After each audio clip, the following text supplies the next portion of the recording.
ओम नमः शिवाय। दोस्तों, आपका हमारे चैनल पर स्वागत है।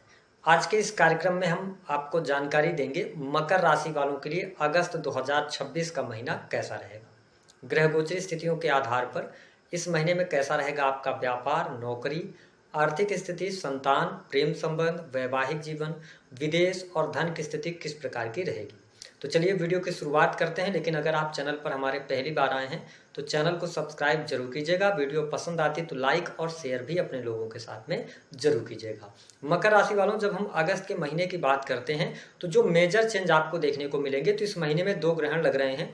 सूर्य ग्रहण और चंद्र ग्रहण भी लग रहा है। 15 अगस्त भी इसी महीने में हम लोग मनाएंगे, स्वतंत्रता दिवस की अगर हम बात करें। और इसके साथ में 28 तारीख को रक्षाबंधन का भी त्यौहार मनाया जाएगा। यदि हम बात करते हैं ग्रह गोचरी स्थितियों की, तो शनि पूरे महीने में वक्रीगत अवस्था में गोचर करेंगे। वही गुरुदेव बृहस्पति 9 अगस्त के बाद सूर्य के प्रभाव से बाहर निकलेंगे और ये अस्त से उदित अवस्था में आ जाएंगे। आइए अब जानते हैं स्वास्थ्य के दृष्टिकोण से यह महीना कैसा रहेगा। देखिए, आपके प्रथम भाव स्वास्थ्य भाव के जो स्वामी ग्रह बनते हैं वो कौन बनते हैं? शनि ग्रह। शनि वक्रीगत अवस्था में है, ये राहु की तरफ मूव कर रहे हैं। मार्स की स्थिति जो है, मंगल आपके छठे भाव से गोचर कर रहे हैं। अगर हम देखें तो आप शनि के 7.5 के प्रभाव में भी नहीं है। तो स्वास्थ्य के दृष्टिकोण से यह पूरा महीना अच्छा है मकर राशि वालों आपके लिए। लेकिन आप देखेंगे कि 16 अगस्त से जब सूर्य केतु की युति होगी, ठीक है, तो वहां पर थोड़ा सा आप अकेलापन फील करना, आप ऐसा महसूस करेंगे कि आपके परिवार के लोग हैं लेकिन उनसे आप बहुत अपने आप को थोड़ा सा अलग महसूस करेंगे। थोड़ा तनाव भी आपका बढ़ेगा, मूड स्विंग आपको हो सकता है। क्यों मैं ऐसा कह रहा हूँ? क्योंकि शनि जब वक्री होंगे ना, और राहु सेकंड हाउस से गोचर कर रहे हैं, केतु 8th हाउस में, सूर्य भी वहां पहुंच जाएंगे, तो थोड़ा कॉन्फिडेंस में कमी लेके आएंगे। तो मुझे ऐसा दिखाई देता है कि हेल्थ वाइज तो समय ठीक है, लेकिन थोड़ा सा अकेलापन, थोड़ा मूड स्विंग की प्रॉब्लम्स आप 16 अगस्त के बाद देखने वाले हैं। तो थोड़ा अपने आप को अवेयर रखिएगा, योग से, जिम से, व्यायाम से जुड़ जाइएगा तो चीज़ें आपके लिए ठीक रहेंगी। क्या कोई बहुत बड़ा मेजर इशू आएगा हेल्थ में? मुझे तो ऐसा दिखाई नहीं देता। चीज़ें आपके लिए बेहतर रहेंगी। अब आइए बात कर लेते हैं कि आपके लिए स्टूडेंट विद्यार्थी हैं तो आपके लिए समय कैसा रहेगा। देखिए, पंचम भाव के स्वामी ग्रह कौन बनते हैं आपके लिए?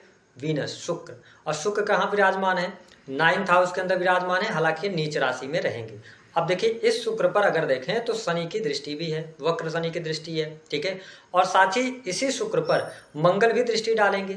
ऐसी स्थिति में क्या है कि थोड़ा सा यहाँ पर जो स्टूडेंट हैं, विद्यार्थी हैं, उनको ध्यान रखना है। अगर आप हायर एजुकेशन ले रहे हैं या किसी भी प्रकार के अन्य एजुकेशन से आप जुड़े हैं, तो शनि की दृष्टि पड़ने की वजह से एजुकेशन में अगर आप सफलता चाहते हैं तो आपको कठिन परिश्रम करना पड़ेगा। यानी कि जितनी मेहनत करेंगे उसके अनुसार ही आपको रिजल्ट प्राप्त होता नजर आएगा। हालांकि अच्छी बात यह है कि मंगल 6th हाउस से गोचर कर रहे हैं, तो अगर आपका कोई कॉम्पिटिटिव एग्जाम है या आप कॉम्पिटिटिव एग्जाम देना चाहते हैं तो उसके लिए लाभकारी योग मंगल यहाँ पर बना रहे हैं।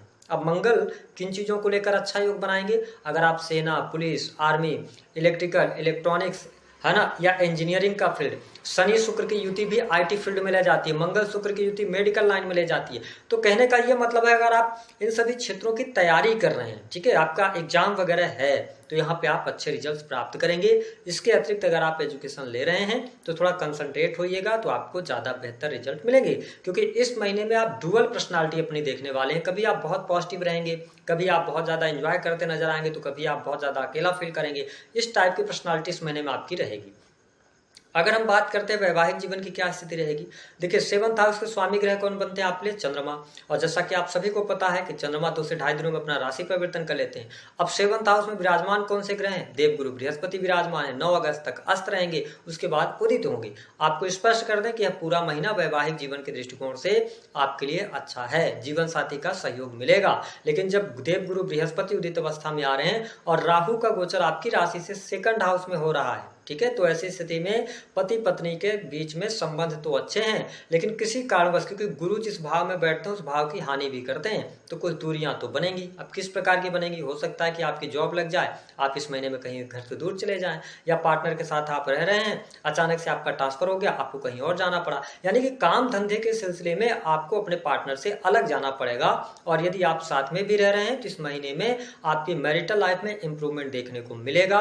यानी कि वैवाहिक जीवन मुझे ठीक दिखाई देता है। सिवाय एक चीज का ध्यान रखें कि जब हम किसी भी व्यक्ति पर उंगली उठाते हैं एक उंगली तो 4 उंगली अपने तरफ होती है। अगर आप इस बात को ध्यान देंगे, अभिमान से बचेंगे तो आपका वैवाहिक जीवन ठीक रहेगा।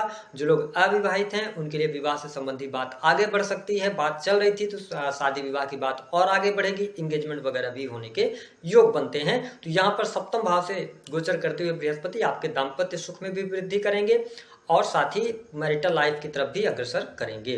बात करते हैं प्रेम संबंध के मामलों के लिए समय कैसा रहेगा। देखिए मकर राशि वालों, वैसे भी आपको पता है कि प्रेम के मामले में आपकी किस्मत कुछ खास अच्छी होती नहीं है। लेकिन अगर इस महीने में हम बात करें, पहले बात कर लेते हैं जो लोग रिलेशनशिप में हैं। तो जो लोग रिलेशनशिप में हैं उनके लिए यह महीना ठीक दिखाई दे रहा है। पार्टनर का सहयोग मिलेगा, पार्टनर के साथ घूमने फिरने का भी कार्यक्रम आप बनाएंगे। अब देखें, इस शुक्र पर शनि की दृष्टि है जो कि आपके राशि के स्वामी है, मार्स की भी दृष्टि है। तो आप अपने पार्टनर को लेकर इस टाइम फ्रेम के दौरान बहुत ज्यादा पॉजिटिव होते नजर आएंगे। ठीक है, छोटी छोटी बातों को लेकर आपको ऐसा महसूस होगा कि पार्टनर आपको टाइम ही नहीं दे रहा, पार्टनर आपको जितना समय दे रहा है उसमें कमी कर रहा है, जिसकी वजह से क्या होगा, आप एनर्जी अपने पार्टनर पर लगाएंगे।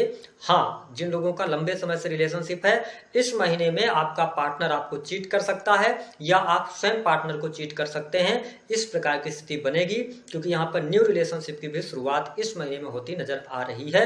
अगर आप अपने आप को संयमित रखते हैं तो ठीक है, नहीं तो न्यू रिलेशनशिप या थर्ड पर्सन का इन्वॉल्वमेंट तो आपके जीवन में आएगा देखने के लिए। मकर राशि वालों, अब आइए जानते हैं कि नौकरी पेशा जीवन कैसा रहेगा। तो आपके दसम भाव के स्वामी है शुक्र 9th हाउस से गोचर कर रहे हैं। शनि की दृष्टि है, मार्स की दृष्टि है। सूर्य की अगर बात करें तो 16 अगस्त तक आपके 7th हाउस में ही विराजमान रहेंगे, गुरु के साथ में रहेंगे। तो मुझे नौकरी पेशा जीवन आपका अच्छा दिखाई देता है। अगर आप सरकारी क्षेत्र में भी कार्यरत हैं तो लाभ आपको मिलेगा, रुके हुए कार्य आपके बनेंगे, वरिष्ठ अधिकारियों से संबंध भी आपके अच्छे रहने वाले रहेंगे। अगर आप सरकारी क्षेत्र में कोई फाइल वगैरह आपकी पेंडिंग पड़ी हुई है, 17 अगस्त से पहले पहले उसको निपटा लीजिए तो बेहतर है और ऐसे योग बनेंगे, चीजें आगे बढ़ती हुई नजर आएंगी। अगर आप प्राइवेट सेक्टर में कार्यरत हैं तो नौकरी पेशा जीवन आपका अच्छा है। मार्च जब 6 साल से गोचर कर रहे हैं तो आप फार्मास्यूटिकल कंपनीज में जाके काम कर सकते हैं। ठीक है, इसके अतिरिक्त अगर हम देखें तो आप किसी सर्विस इंडस्ट्री के साथ में जुड़ सकते हैं। जो लोग जॉबलेस हैं तो उनको जॉब के लिए प्रयास करना चाहिए, मैनेजमेंट में, काउंसलिंग में, ठीक है, होटल मैनेजमेंट के काम हो गए, पैथोलॉजी वगैरह हो गया, तो इन सभी क्षेत्रों में आपको लाभ मिलने के योग दिखाई देते हैं। तो जो लोग जॉबलेस हैं 17 अगस्त 2026 से पहले पहले प्रयास कीजिए, न्यू जॉब के ऑफर्स भी आपको मिलेंगे यानी कि स्थितियां बेहतर रहेंगी। अगर ऐसी परिस्थिति बन रही होगी कि आपने इंटरव्यू वगैरह दिया है और उसका रिजल्ट इस महीने में आना है, 17 अगस्त से पहले आएगा, तो आपको कॉल आ सकता है, आपको मेल आ सकता है कि आप जॉब के लिए अप्लीकेबल हैं। इस प्रकार की स्थिति यहाँ पर बनेगी। तो देखिए, नौकरी पेशा जीवन में सरकारी क्षेत्र में भी लाभप्रद स्थिति है और प्राइवेट सेक्टर में अगर आप कार्यरत हैं तो भी परिस्थिति अच्छी है। अब कुछ लोगों का क्वेश्चन होगा कि आपको प्रमोशन मिलेगी कि नहीं मिलेगी। शनि वक्री हुए हैं। मैं आपको स्पष्ट कर दूं कि अगर आप टेक्निकल फील्ड, आईटी सेक्टर में, मशीनरी का फील्ड हो गया या आप मेडिकल लाइन से जुड़े हैं तो जरूर आपको प्रमोशन के लिए प्रयास करना चाहिए। और ठीक है, और अगर आप जॉब के बारे में, स्विच करने के बारे में सोच रहे हैं तो फिर से रीथिंक कीजिएगा, अभी स्विच नहीं कीजिएगा। हाँ, शनि वक्री हुए हैं तो आपको ये आपके लेवल पर अनुभव जरूर कराएंगे कि आगे आपको क्या करना चाहिए। ठीक है, बात करते हैं आपके लिए कि धन रुपए पैसे की स्थिति क्या रहेगी।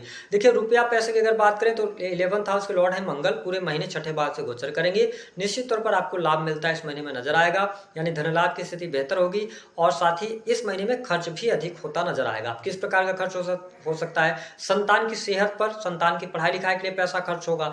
आप स्वयं मकर कुछ लग्न या राशि वाले लोग स्वयं की पढ़ाई के लिए कुछ स्किल से रिलेटेड चीजों को सीखने के लिए आप पैसा खर्च करते नजर आएंगे। साथ ही अगर आप पिछले महीने में कुछ कर्जे वगैरह लिए थे तो उस कर्ज को उतारने में भी आपका पैसा खर्च होगा। हालांकि इस महीने में जो लोग नौकरी पेशा जीवन में उनके लिए अच्छी स्थिति बन रही है। साथ ही जो लोग सर्विसेज प्रोवाइड करा रहे हैं क्लाइंट्स को, उनको भी अच्छे मौके, अच्छे चांसेस मिलेंगे। अगर हम काम धंधे की बात करते हैं तो 9 अगस्त 2026 के बाद आपके बिजनेस व्यापार में ग्रोथ मिलेगी। अगर आप स्टेशनरी का काम करते हैं, ऑनलाइन से जुड़ा हुआ कोई भी कार्य कर रहे हैं, साथ ही आप पुस्तकों का काम करते हैं, ठीक है, या आप कलेक्ट्रेट वगैरह में काम करते हैं, कुछ डॉक्यूमेंट से रिलेटेड काम करते हैं, तो इस महीने में अच्छा लाभ आपके बिजनेस व्यापार से देखने को मिलेगा। लेकिन 9 अगस्त के बाद आपके लिए चीज़ें ज़्यादा बेहतर रहेंगी। अगर आप विदेश के लिए ट्राई कर रहे हैं, विदेश जाना चाहते हैं, बिल्कुल योग बन रहा है क्योंकि राहु सेकंड हाउस से गोचर कर रहे हैं, तो ये विदेशी भूमि से आपको जोड़ेंगे, विदेश से धन लाभ के योग भी ये बनाएंगे। या तो आप जहां रह रहे हैं अपने बर्थ प्लेस से दूर जाकर काम करते नजर आएंगे। धन लाभ के दृष्टिकोण से यह पूरा महीना आपके लिए अच्छा रहेगा। शत्रु संबंधित समस्याएं यहाँ पर आपके लिए समाप्त होती नजर आएंगे, शत्रुओं पर विजय प्राप्त करेंगे। राहु 6 हाउस पर दृष्टि डाल रहे हैं तो निश्चित तौर पर शत्रु बनेंगे, लेकिन शत्रु आपका। मकर राशि वालों, आइए अब जान लेते हैं पारिवारिक जीवन कैसा रहेगा। तो देखिए, पारिवारिक जीवन के दृष्टिकोण से यह महीना अच्छा कहा जा सकता है। घर परिवार के लोगों का सहयोग और सपोर्ट आपको अवश्य देखने को मिलेगा। साथ ही यहाँ पर अगर देखें तो पैतृक संपत्ति को लेकर कोई मामला चल रहा था तो उसमें शुभता प्राप्त होने के योग आपके लिए दिखाई देते हैं। घर परिवार की स्थिति मुझे ठीक दिखाई दे रही है। हालांकि कुछ लोगों के जीवन में पैतृक संपत्ति को लेकर कुछ कोर्ट कचहरी तक भी मामला जा सकता है। इस प्रकार की स्थिति बनती नजर आ रही है। अगर आप भूमि भवन वाहन से संबंधित कोई कार्य करना चाहते हैं तो इस समय अवधि के दौरान कर सकते हैं, आपके लिए लाभकारी योग बन रहे हैं। अगर हम देखें तो काफी अच्छी स्थिति आपके लिए बन रही है। जो हमारे मकर लग्न या मकर राशि वाले जातक जातिका किसी ऐसे फील्ड से जुड़े हैं जो कि कम्युनिकेशन से जुड़ा हुआ है, सेल्स, मीडिया, मार्केटिंग, फ्रीलांसिंग का काम, यूट्यूब, ब्लॉगिंग, है ना, ऑनलाइन का कोई भी कार्य करते हैं तो इस महीने में 9 अगस्त के बाद आपके लिए अच्छी परिस्थितियां बनती हुई नजर आ रही हैं। ओवरऑल अगर देखें तो मकर लग्न या मकर राशि वालों के लिए जो 4 बड़ी खुशखबरी यहाँ पर मिलेगी। अविवाहितों को विवाह का मौका यानी शादी विवाह फिक्स हो सकता है। बिजनेस व्यापार में अप्रत्याशित ग्रोथ। अगली बात अगर करें तो धन लाभ की स्थिति बेहतर होगी, आय में वृद्धि होगी, बड़े भाई बहनों से लाभ मिलेगा। रेंटल इनकम अगर आप प्राप्त करते हैं, एनजीओ के साथ में जुड़े हैं तो अच्छी स्थिति बनेगी। कुछ नए मित्र आपके बन सकते हैं। साथ ही sales, media, marketing, creative field से लाभ। और इस महीने में अगर आप यात्राएं करेंगे तो उन यात्राओं से भी आपको लाभ मिलता नजर आएगा। धन की स्थिति बेहतर है। संतान के साथ में थोड़ा डिटैचमेंट फील करेंगे। स्वयं के साथ में थोड़ा सा आप अकेलापन फील करेंगे। मैरिटल लाइफ में थोड़ा सा ईगो से बचना होगा। बाकी चीजें आपके लिए अच्छी रहेंगी।